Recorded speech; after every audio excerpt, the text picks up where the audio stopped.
자, 15강 주택 정책에 대한 키 해핑 강좌입니다.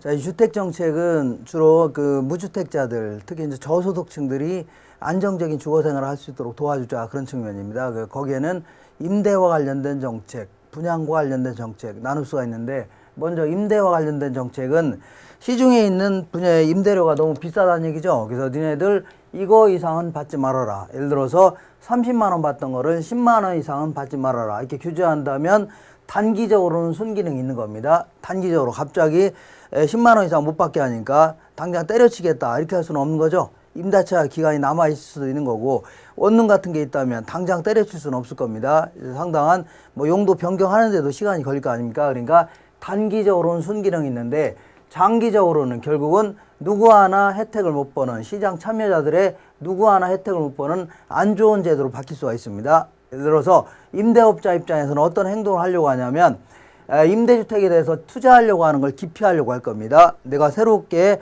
주택 임대사업 하겠다, 이런 사람 거의 없어지겠죠. 그리고 또한 기존의 임대업자도 이거를 주택으로 임대해봐야 돈도 안 되는 거 상가로 임대했으면 해보자, 이것저것도 안 되면 그냥 애들 보고 쓰게 하겠다, 이런 식으로 해서 계속 임대주택량은 줄어들 수밖에 없는 겁니다.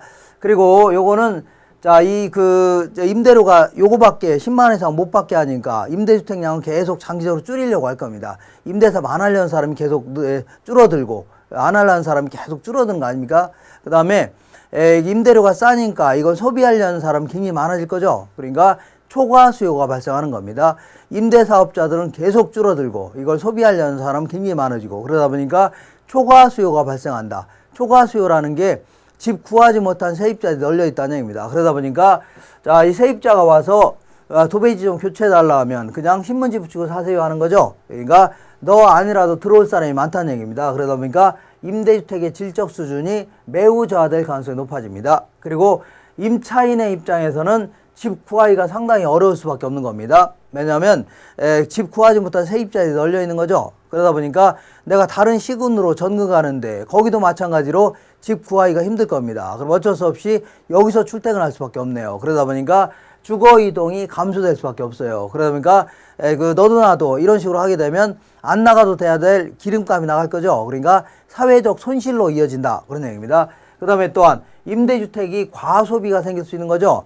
그래서 내 식구 기준으로 20평이면 충분한데, 에라 이번 기회에 50평짜리 빌릴 수 있는 사람은 빌려서 인간답게 살아보자, 쓸데없이 낭비가 나타날 수 있다는 얘기입니다. 그 다음에 정부 입장에서는 예전엔 소득세가 많이 거쳤는데 요즘에는 임대사업 하는 사람이 굉장히 줄어드는 바람에 소득세 수입, 다시 말하면 정부 재정에도 문제가 될 수 있는 겁니다. 그리고 또한 집 구하지 못한 세입자가 살짝 집주인을 불러서 내가 계약세는 낮은 임대료 써드릴게요, 규제 임대료, 그 대신 몰래 더 드릴 테니까 세입자 내보내고 내가 들어갈게요, 이런 식으로 암시장이 형성될 수 있죠. 그러다 보니까 누구 하나 혜택을 못 보는 안 좋은 제도로 바뀔 수가 있는 겁니다. 특히 임대주택량이 자꾸 줄어든다는 게 상당히 문제가 됩니다.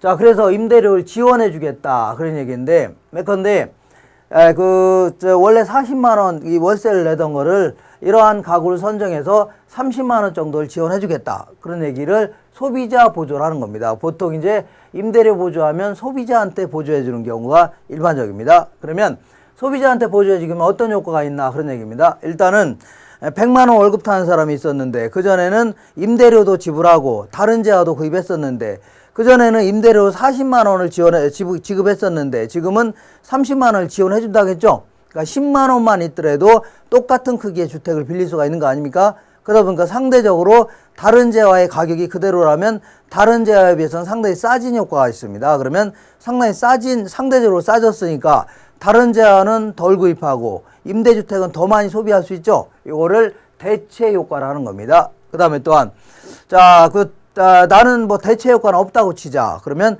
옛날하고 지금이나 임대주택이 됐든 다른 재화든 똑같은 양을 소비한다고 치면, 자, 돈이 좀 남죠, 한 30만 원. 그러면 자, 돈이 남으니까 자, 이 돈을 가지고 임대주택이 됐든 다른 재화든 더 많이 구입할 수 있죠. 이런 거를 소득 효과라는 겁니다. 이런 것 때문에 소비량이 늘어날 수 있죠. 늘어나는데, 근데 나는 임대료를 지원해줘도 뭐 기존에 있는 주택 그대로 쓸랜다, 더 큰 거 필요 없다, 그럴 경우는 뭐 다른 재화를 많이 구입할 수도 있겠네요. 그래서 일반적으로 다른 재화의 소비량도 종전주보다 늘어나는 거예요, 일반적입니다.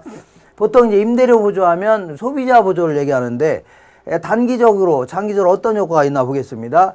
단기적으로는 임대료를 지원해주게 되면 아까 같이 대체 효과라든가 소득 효과 이런 것 때문에 임대주택에 대한 수요가 증가할 겁니다. 그러다 보니까 기존에 현재 임대주택량이 딱 정해져 있는데 갑자기 소비하려는 사람이 많아지니까 그 임대료가 뿌쩍뿌쩍 올라갈 수 있죠.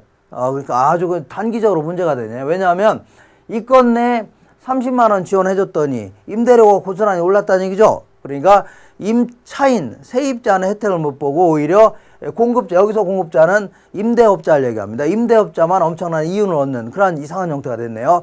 근데 이제 부동산 정책은 장기적인 정책이 중요한 겁니다. 장기적으로, 자, 그 임대료가 많이 좋아졌으니까, 자, 보통 이제 어떤 경우냐면 예전에 이제 새 주택이었는데 시간이 꽤 지나면 낡고 노후화되는 거죠. 요거를 임대료가 많이 좋아졌으니까 요거를 얼른 팔고 아니면 임대하고 자기는 새 주택으로 갈 수 있는 거 아닙니까? 그러면서 공급량이 점점 늘어나기 시작합니다. 물론 이런 경우도 있고 아니면 임대료가 좋아졌으니까 무슨 뭐 원룸 같은 거 많이 지을 수도 있는 거 아닙니까? 그러면서 점점 신규 공급자들이 시장에 진입한다. 이 얘기는 자, 나도 한번 임대사업 해보겠다는 얘기죠. 이런 사람이 계속 늘어날 수밖에 없다는 얘기입니다. 그러다 보니까 임대주택 공급량이 증가하죠. 그러면 시장에 물량이 많아지니까 임대료는 어떻다고요? 점점 하락하기 시작할 겁니다. 그러면 결국은 임대료는 원래 상태로 돌아왔죠. 그러면 임대료는 지원해줬으니까 세입자가 혜택을 보는 겁니다. 그리고 공급자는 초과인이 전부 다 없어지게 되는 그러한 형태가 됩니다.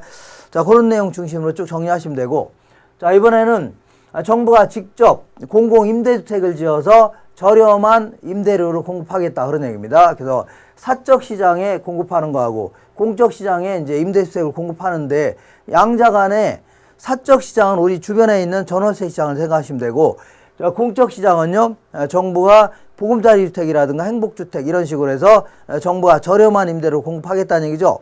근데 양자 간에는 품질의 차이점은 없다고 가정해야 됩니다. 그러면 자, 이 사적 시장에서 나타나는 효과를 보겠습니다.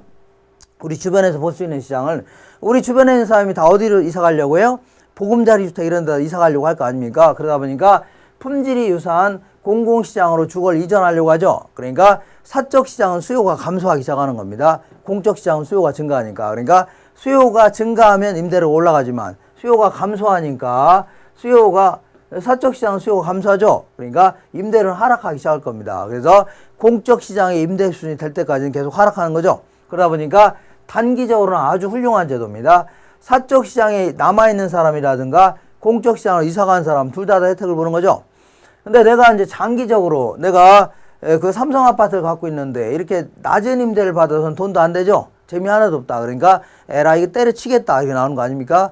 임대사업 안 하겠다. 그래서 결국은 공급자는 원래의 적정 이윤을 확보할 수 있는 수준까지 공급을 안 하겠다. 이게 다 때려치겠다 나오는 겁니다. 그러면 시장은 점점 임대주택량이 줄어들기 시작하죠. 그러면서 임대료는 다시 올라가는 겁니다. 원래 상태로. 그래서 사적 시장의 임대료는 원래 수준으로 다시 올라가는 겁니다. 그 다음에 자, 사회 전체의 임대주택량은 결국은 공적 시장으로 이사간 사람만큼 사적 시장은 임대주택이 줄어들었겠죠. 그러다 보니까 시장 전체의 임대주택량은 불변이다. 그런 얘기입니다. 그 다음에 결국은 공적 시장으로 이사간 사람만 혜택을 보는 거죠. 이사간 사람만 정부에서 혜택을 받은 그런 형태가 됩니다.